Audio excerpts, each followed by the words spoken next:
আরেক দল আছে দেখবেন বলে যে আমরা কোরআন সুন্নাহর বিরুদ্ধে কোনো আইন করব না। কোরআন এবং সুন্নাহর বিপরীতে বাংলাদেশে কোনো কানুন করা হবে না এবং যদি থাকে সেই বিষয়ে বাতিল করা হবে। আরে কোরআন সুন্নাহর বিরুদ্ধে করবা না, সাহস করে একটু বলো না কেন যে আমরা কোরআন সুন্নাহ অনুযায়ী আইন চালাবো। রাষ্ট্র গণতান্ত্রিকভাবে চলুক সেজন্য সহযোগিতা করতে চায় না। যতবার তোমরা বলেছ ততবার জাতিকে ধোঁকা দিয়েছ। কে বলে নাই? অতীতে যারা শাসন করেছে এই কথা সবাই বলেছে।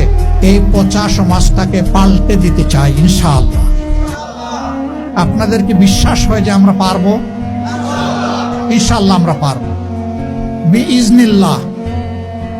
আল্লাহ তাআলার সাহায্যে ইনশাআল্লাহ আমরা পারবো। অনেকে এগুলা স্বীকার করে তারপরে বলে যে ভাই এই কাজটা কে করবে? আমি বলি আপনি করবেন, আমি করি। ইংলিশে একটা ফ্রেজ আছে যে সবাই তো বুঝে, but who will bell the cat? বিড়ালের গলায় ঘন্টাটা বাঁধবে কে? আসো আমিও বাঁধবো, তুমিও বাঁধবে। এই সমাজ আর আমরা চলতে দিব না ইনশাআল্লাহ। এ সমাজ পাল্টাতেই হবে। আমাদের অঙ্গীকার দুর্নীতির বিরুদ্ধে লড়াই।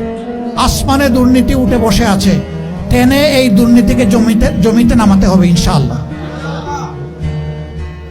অঙ্গীকার হবে আমি নিজে দুর্নীতি করব না এবং কাউকে দুর্নীতি করতে দেব না।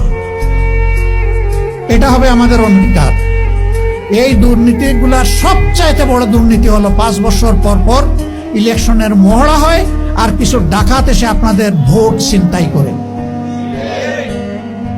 ওই জায়গাটা যেদিন ঠিক হয়ে যাবে, যার ভোট সে দিবে, ভোট দেওয়ার পর ভোট অনুযায়ী রেজাল্ট হবে, সেই দিন সবাই বুঝতে পারবে যে 5 বছর সামনে রেখে যে ওয়াদা দিয়েছি, কথা বলেছি, আচরণ করেছি, বাকি 5 বছর যদি এইরকম না করি তাহলে লোকজন ঘাড়ে ধরে আগামী 5 বছর পরে আমাকে সরাই দেবে। আমি যখন সিলেটে ছিলাম মাঝে মাঝে কিছু ছোট লোকের সাথে আমার মোলাকাত হতো। আমি দেখতাম একজন রিক্সাওয়ালাকে ধরে হেনস্থা করা হচ্ছে, তার চুল ধরে টানা হচ্ছে, গালে চড় কষিয়ে দেওয়া হচ্ছে। কোনো সময় গাড়িতে থাকলে গাড়ির দরজা খুলে নেমে বলতাম আমাকে একটা চড় মারেন। বলতো আপনাকে? বলে আমি ওর মতো একজন। ওরে তো আস্তে করে মেরে দিছেন, সাহস থাকলে আমার একটু মারেন, দেখি আপনার হাতে কত শক্তি। হা করে তাকায়।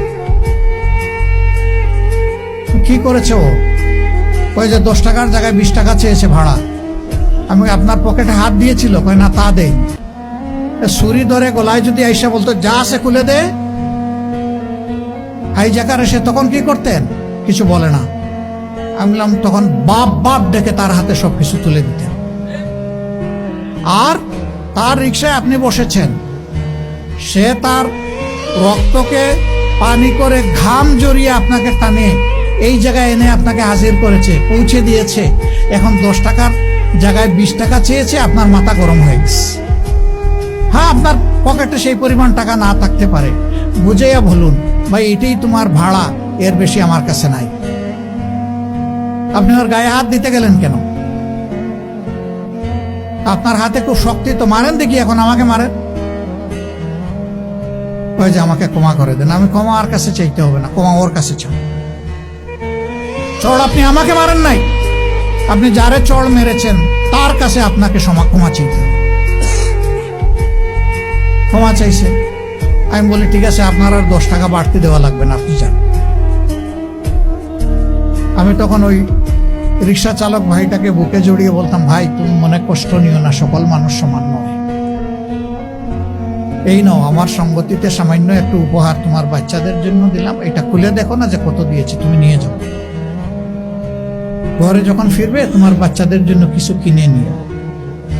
তাতে কি আল্লাহ তাআলা আমাকে ফকির বানাই দিছেন?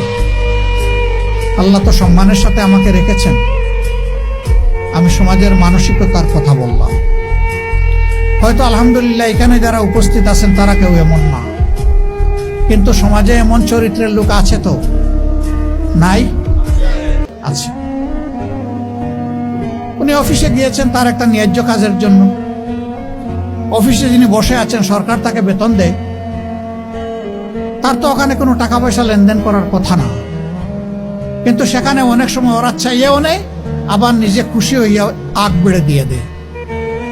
আপনি শিক্ষিত ডাকাতকে টাকা দিচ্ছেন, আপনার কলিজা কাঁপে না, কিন্তু একজন শ্রমিককে আপনি এইভাবে তার সাথে দুর্ব্যবহার করছেন। আপনি খুব সাহসী বীর, লজ্জা করা উচিত। আপনি আকৃতিতে মানুষ হলেও আপনি খাসলতে মানুষ নন।